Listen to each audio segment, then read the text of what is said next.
Veámoslo con alguna aplicación de la ley de Newton, de las leyes de la dinámica. La primera es la fuerza-peso.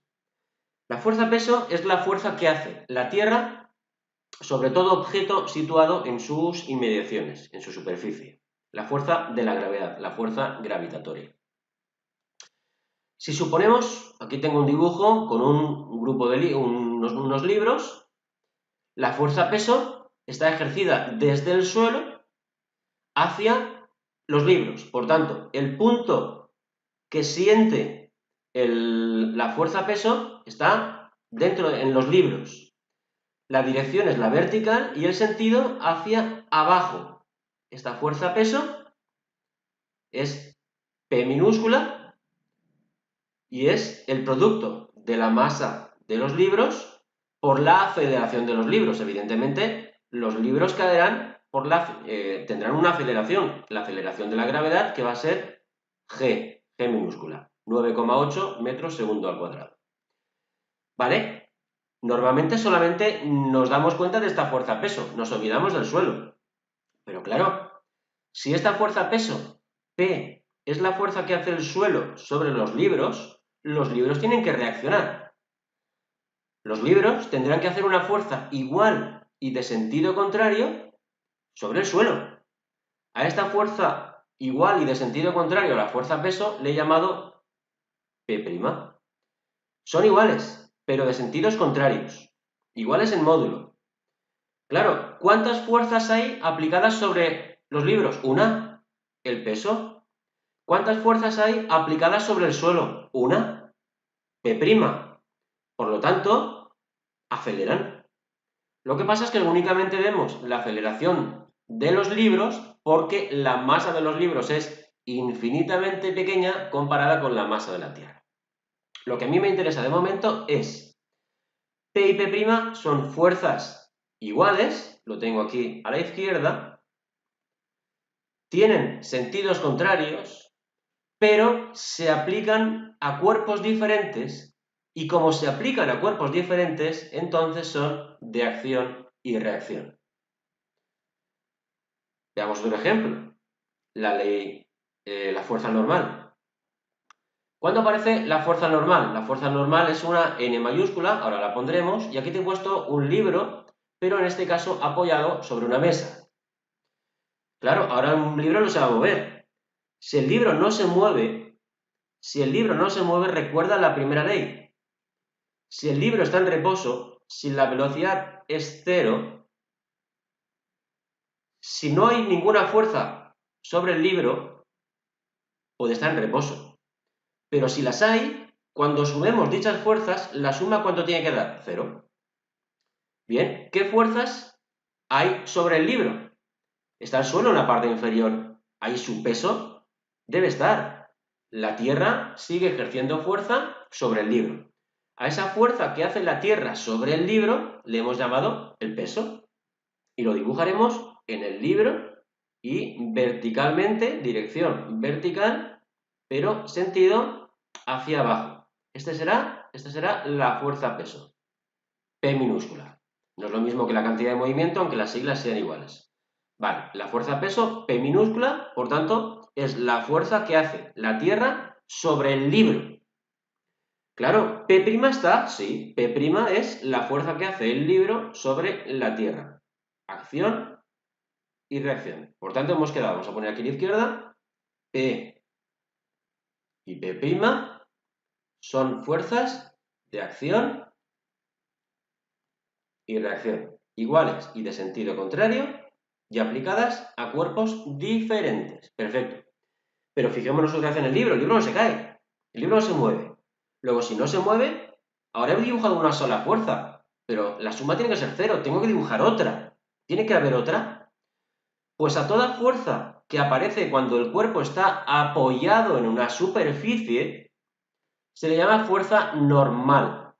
Esta fuerza normal, la sigla es una N mayúscula. Esta fuerza normal, N mayúscula, siempre es perpendicular a la superficie de apoyo. Dado que la superficie de apoyo en el dibujo es horizontal, la fuerza normal es vertical. Claro, ya tengo dos fuerzas. La fuerza normal es la fuerza que hace la superficie de la mesa sobre el libro. Perfecto. Claro, si la mesa hace una fuerza sobre el libro, que hemos llamado N, fuerza normal, el libro tiene que hacer una fuerza también sobre la mesa. Y la sentirá o la sufrirá la mesa. La vamos a poner aquí fuera y la vamos a llamar N'.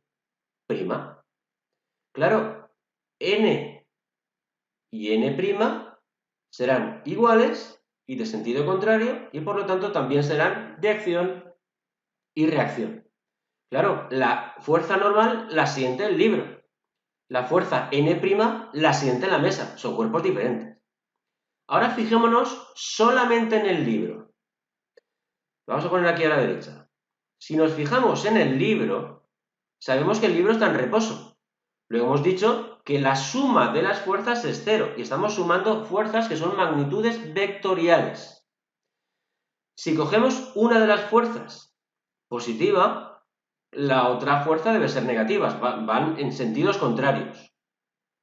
La normal y el peso deben ser una positiva y la otra negativa, me da igual cuál. Pero esta suma vectorial, ha de ser igual a 0, aceleración no hay. Claro, la normal, n mayúscula, vectorial, ha de ser igual, aquí le voy a poner, estamos sumando fuerzas, pero las estamos sumando. Voy a poner un más, para que veas que ahora, cuando pase la fuerza peso al otro lado, este signo menos que me aparece al otro lado implica que la dirección es la misma, pero el sentido es contrario. Es decir, la normal y el peso, una es positiva, la otra es negativa, me está indicando únicamente el sentido. Una es hacia arriba, la otra es hacia abajo. Solamente me indica que tiene sentidos contrarios. Pero el módulo, la cantidad de la fuerza, cuánto vale la longitud del vector, cuál es el módulo tanto de la normal como del peso, la magnitud de la fuerza, la magnitud del vector ha de ser el mismo. Porque si el peso fuera mayor que la normal, el libro se caería. Y si la normal fuera mayor que el peso, el libro subiría. Y eso no sucede. Por lo tanto, necesariamente la normal y el peso son iguales en módulo. Claro, son iguales en módulo. Son de sentidos contrarios. ¿Podrían ser de acción y reacción? Vamos a poner aquí N y P. Son de acción y reacción. Recuerda que para ser de acción y reacción han de cumplir 3 cosas. Que sean iguales. ¿Lo son? ¿Son iguales en módulo? Sí, lo son. ¿Actúan en sentidos contrarios? Sí, lo son.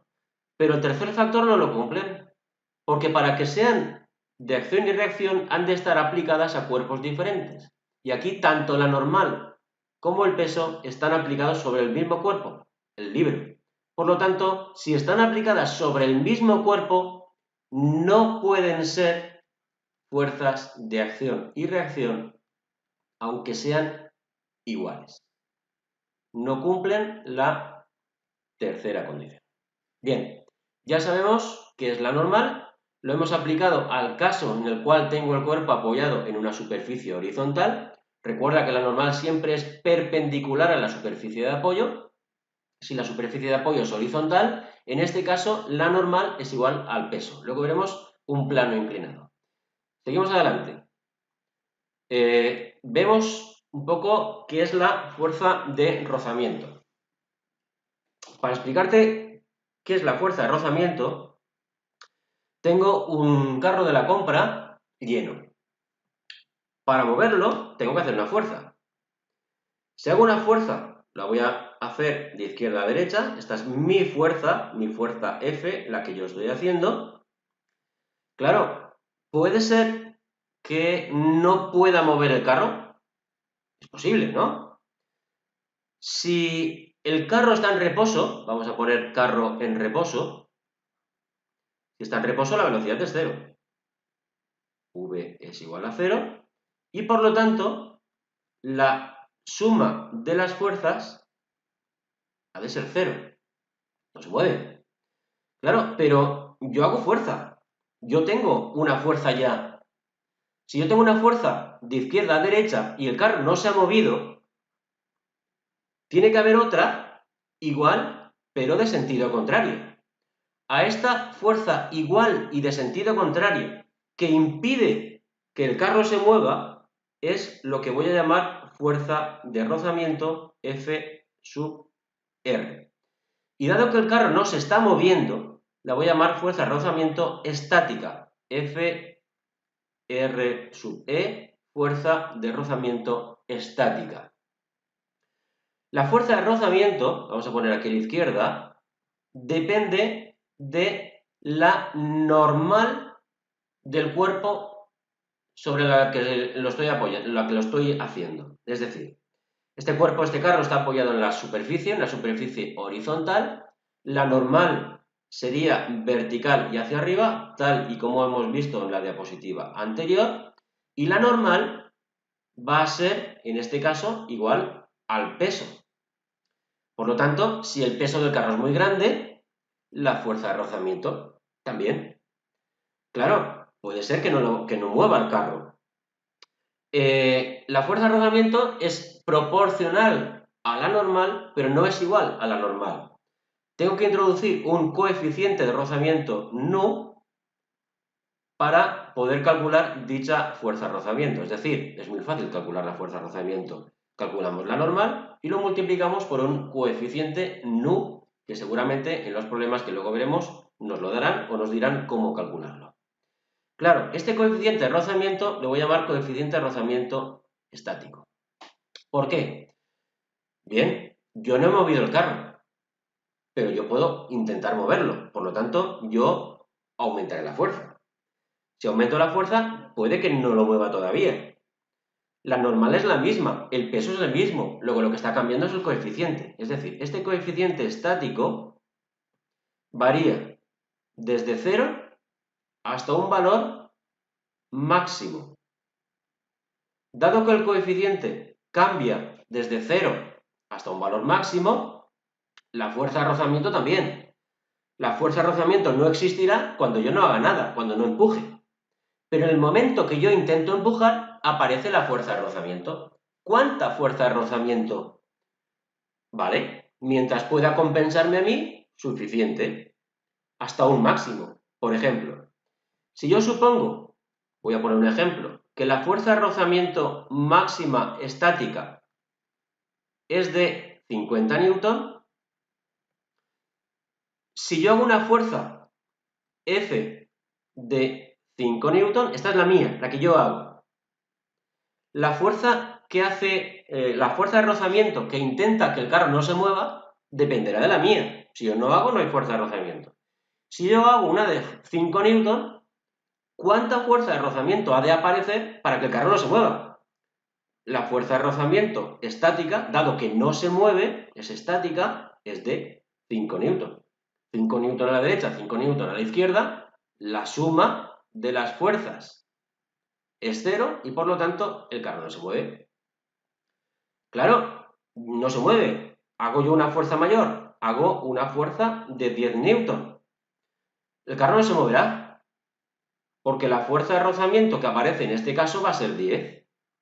¿Por qué 10? Porque tenemos un tope. El tope de la fuerza de rozamiento, he dicho que hay un tope, yo me lo he inventado, he puesto 50. Mientras no lleguemos al tope, la fuerza que aparece es la que necesita para que el carro no se mueva. Si pongo una fuerza de rozamiento 10, si la fuerza de rozamiento fuera 10, el carro no se mueve y se sigue cumpliendo que la suma de las fuerzas sigue siendo 0. Si la fuerza de rozamiento es de 49 newton, yo puedo ir aumentando o estoy intentando que el carro se mueva. La fuerza de rozamiento sigue siendo 49 newton y el carro no se mueve. Estamos en reposo. Velocidad 0, el carro está estático. Si hago una fuerza de 50 newton, ahora tengamos cuidado. ¿Puede la fuerza de rozamiento llegar a 50? Sí, puede. Por lo tanto, seguimos todavía en reposo. Pero claro, yo sigo aumentando. Si hago yo ahora una fuerza de 60 newton, yo siempre la puedo aumentar, pero la fuerza de rozamiento estática ya no. La fuerza de rozamiento estática ha llegado a un máximo y ahora la fuerza neta no es cero. La suma de las fuerzas no es cero. La suma de las fuerzas tengo una fuerza de 60 hacia la derecha, una fuerza de 50 en sentido contrario, por eso la pongo negativa, y esto es igual a la masa por aceleración. Dado que la masa no es cero, la aceleración tampoco lo es, y tengo una fuerza neta de 10 newton que hace que el carro acelere. Luego, la fuerza de rozamiento estática, ya sabemos cómo calcularla, dependerá de la normal y dependerá de un coeficiente. Y este coeficiente fluctúa, lo vemos aquí arriba, te lo estoy subrayando, entre un valor 0 cuando yo no hago ninguna fuerza y un valor tope cuyo valor nos darán o nos permitirán calcular. Bien, ¿qué ocurrirá si el carro ya está en movimiento? Hayamos quedado que yo hacía una fuerza F de 60 newton, la fuerza de rozamiento máxima que aparecía era de 50 newton, pero ahora ya no puedo estar en estático porque ahora el cuerpo ya está en movimiento. Ahora aparece una aceleración. Ahora la fuerza neta, hemos quedado que es 60 menos 50, son 10 newton y por lo tanto el cuerpo acelera. Claro, yo he hecho una fuerza de 60 para empezar a mover el carro, pero si sigo haciendo la misma fuerza de 60, iré por el interior del supermercado acelerando, lo cual implica que el carro cada vez correrá más. Yo no quiero eso. Yo quiero moverme por el interior del establecimiento con velocidad constante. Luego tengo que disminuir mi fuerza. Tengo que disminuir mi fuerza porque ahora, cuando ya estamos en movimiento, aparece una fuerza de rozamiento cinética o fuerza de rozamiento dinámica que también depende de la normal. La normal recuerda que va a depender del peso, pero ahora lo que va a cambiar es el coeficiente, que le vamos a llamar nu sub c o nu sub d, coeficiente cinético o dinámico, de manera que el coeficiente cinético siempre va a ser menor que el coeficiente dinámico. Es decir, ¿a dónde quiero llegar? La fuerza de rozamiento cinética, que es la que aparece cuando el cuerpo ya está en movimiento, siempre es más pequeña que la fuerza de rozamiento estática, que es la que aparece cuando el cuerpo no se está moviendo. Es más fácil mover el carro lleno de artículos por dentro del supermercado cuando ya está en movimiento. Es más fácil que al principio ponerlo en marcha. Intentar ponerlo en movimiento es más complicado que posteriormente moverlo. Porque la fuerza que tengo que hacer para intentar ponerlo en marcha es mayor que la fuerza que tengo que hacer posteriormente cuando ya está en movimiento para moverlo a velocidad constante por dentro del supermercado. Por lo tanto, la fuerza de rozamiento, F sub R, fuerza de fricción con el suelo, va a ser proporcional a la normal N mayúscula. El coeficiente nu se denomina coeficiente de rozamiento y hemos quedado que hay 2. No tiene unidades porque en la parte izquierda y en la parte derecha de la fórmula tengo fuerzas. La fuerza de rozamiento es una fuerza, evidentemente, y la normal también lo es. Bien, ya tenemos la fuerza de rozamiento. Luego la aplicaremos en problemas. Sigamos adelante.